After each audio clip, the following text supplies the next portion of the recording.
At sa iba pang balita, inaasahan pa rin ang pag-ibayo pa ng pag-unlad ng industriya ng turismo sa bansa. Ito ay matapos na maglaan ang pamahalaan ng 29 na bilyong piso para sa konstruksyon ng mga kalsada patungo sa mga tourist spots sa iba't ibang dako ng Kapuluan. Ma-report si Fred Monteza.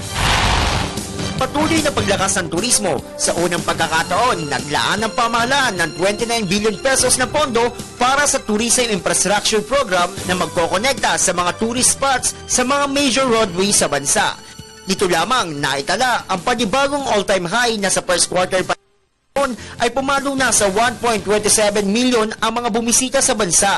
Ang naturang proyekto ay papatupad ng Department of Tourism at Department of Public Works and Highways. Magtatayo ng mga bagong kalsada ang DPWH sa mga lugar kung saan matatagpuan ang mga tourist spots upang mapaunlad ang serbisyo para sa mga turista. Ayon kay Tourism Secretary Ramon Jimenez, sa proyektong ito, lalong mapapalakas ang turismo. Inaasang makakamit o malalagpasan pa ang 5.5 million foreign tourist arrivals target ngayong taon. Gayon din ang target na 47 million sa domestic tourism. Bukod sa pagsasaayos ng mga kalsada, tinitingnan rin ng DOT ang pagdevelop sa mga hotel at mga establishmento. Gayon rin ang pagbubukas ng mga paliparan sa mga remote areas upang mapanatili ang tourism growth. Ang malakas na turismo ng bansa ay isa sa mga dahilan kung bakit natatamo ng bansa ang maunlad na ekonomiya.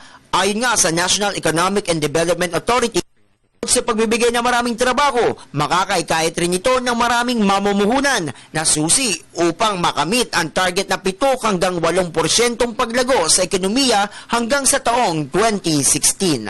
Para sa Telebisyon ng Bayan, Fred Montesa.